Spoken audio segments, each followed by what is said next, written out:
No ar, a radionovela difícil de engolir. Nossas histórias são baseadas em fatos reais, vividos e narrados pelas pessoas participantes do projeto Escuta. Aulas de teatro para a terceira idade.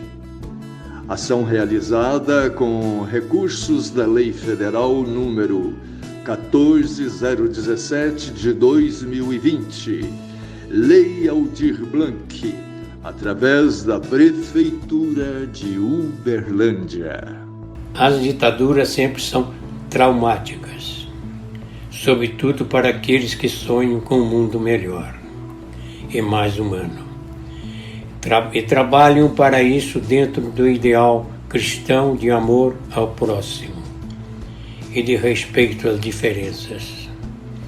O Brasil viveu uma longa noite de terror, imposta pela ditadura militar.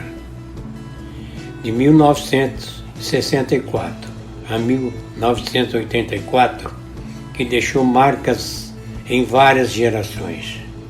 Esse é o relato daqueles que viveram esses dias de crueldade, maldade, intolerância e ignorância imposta pelos militares.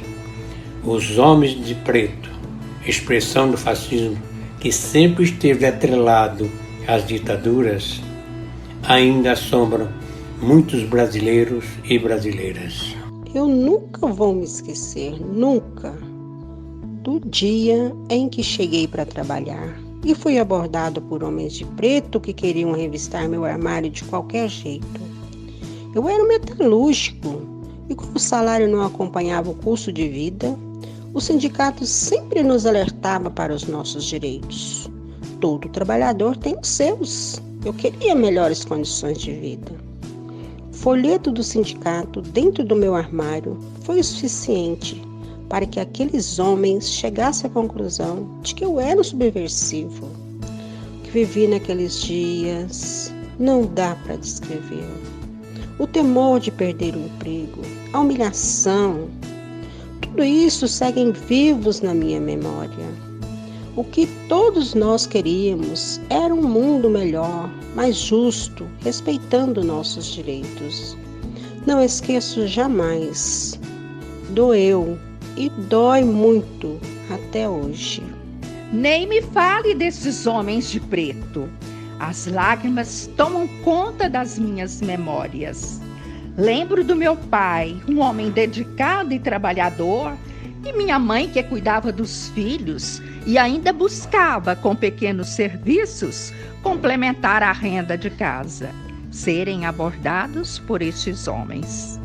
Meu pai dizia para a gente não falar nada, ser gentil e atender bem, que eles iriam embora. Isso me dava uma raiva danada. Eles queriam ver tudo, até meus livros e cadernos, como se eu fosse uma criminosa, como se meus pais fossem criminosos. Eu tinha vontade de responder, dizer que estavam errados, mas meu pai alertava que se eu fizesse isso, seria presa. Hoje sei o quanto ele estava certo. O regime autoritário acabou com a liberdade das pessoas, seus direitos foram anulados, usavam a tortura e a prática de terrorismo. O número de mortos e desaparecidos somam várias centenas. Um horror.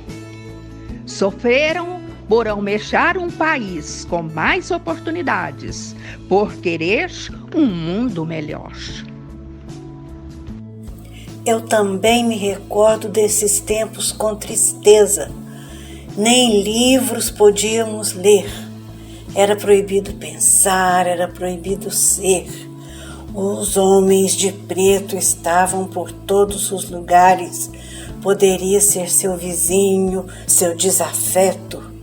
A ignorância era tanta que até livros como Cristo Vivo eram proibidos, pois o evangelho do amor ao próximo, do respeito, era substituído pelo do ódio, do pensar igual aos ditadores, ser como os ditadores e com eles em tudo concordar.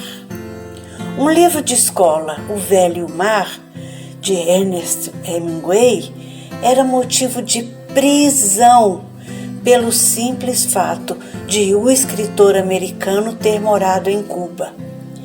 A ignorância estava em toda parte. É triste ver que ela ainda perdura. E na cultura, então, Taiguara foi alvo preferido dos homens de preto, sendo levado para os porões da ditadura. As pessoas tinham só que obedecer aos ignorantes de plantão, ao sistema. Acabou a liberdade de expressão. Tudo era proibido, festinhas, reuniões em bares, etc. Até que Caetano Veloso cantou "Era proibido proibir". Foi a gota para ser preso e exilado, juntamente com muitos outros artistas, inclusive Gilberto Gil, que fez aquele abraço, mensagem de despedida, pensando que não voltaria mais para o Brasil. O lema era: ame-o ou deixe-o. Vê se pode uma coisa dessas. Somos todos brasileiros, irmãos, filhos da mesma pátria, livres para pensar, mas não podia mais. Pura repressão. A ditadura deu início a um tempo sombrio em nosso país. Tentaram transformar homens que sempre amaram o Brasil, como o mineiro JK, em subversivo. Pessoas que lutaram pela educação, como Darcy Ribeiro, fundador da Universidade de Brasília, foram tratados como criminosos. Censura por todo lado.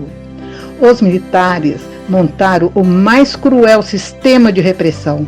Anos de chumbo, terror, prisões, tortura e desaparecimento, morte. Eu, infelizmente, os vivi. Era adolescente, me lembro muito bem desses tempos. Foram tempos de dor, tempos de desespero, de dúvidas, tempos de medo, de pavor, tempos de lágrimas e saudades, de pessoas queridas tiradas dos seus lares na calada da noite pelos homens de preto. Foram tempos de luta. A traumática ditadura foi fácil, não. E aqueles homens ficavam pelas ruas batendo nas portas, vigiando, revistava até os armários para ver o que tinha, olhava os livros, não podia olhar nem seguir nem a doutrina de Jesus Cristo. Estava proibindo de ler o livro de Jesus.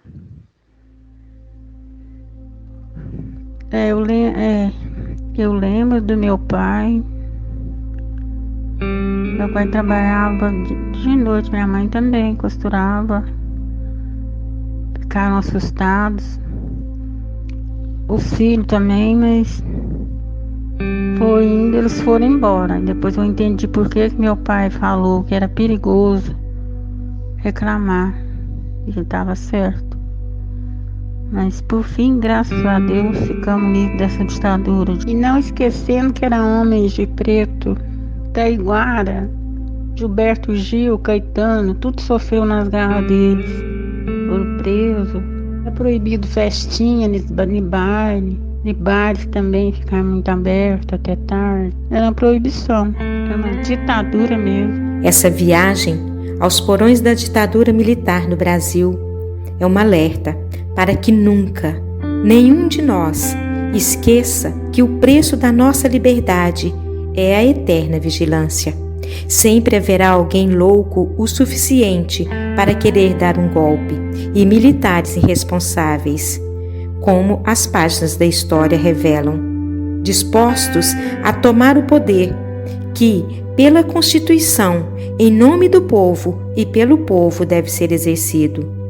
E povo somos todos nós, respeitadas as nossas diferenças étnicas, religiosas, sexuais e de pensamento. É só na diversidade que somos mais completos, mais íntegros e integrados ao universo, pois a presença de Deus está em tudo, menos naqueles que odeiam o próximo e não o respeitam. Não sabem respeitar as diferenças e não sabem construir um mundo melhor para todos, sem deixar ninguém para trás. Ditadura nunca mais. Pedimos 1 minuto de silêncio em respeito a todas as vítimas da ditadura.